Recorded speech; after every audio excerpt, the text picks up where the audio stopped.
nanawwaalina mormaanolitti ijoolleen ko gaafa baatee galtu akkan ilaalutti ijoolleen naqamte araadaadha. Dhiira jechuun maal jechuudha? Yeroon itti hojjechuu qabutti jaalala keessa hin gale. Yeroon itti jaalala keessa galuu qabutti immoo hojjechuun jalqaba. Kanaaf haadhi koo waan baay'ee dabarsineerra jireenya keenya keessatti.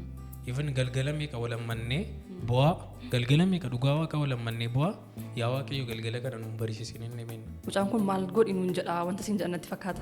Gaafa Arsenal moo Manchester gashuu gammachuudhaan kee gurra isaa ciniine.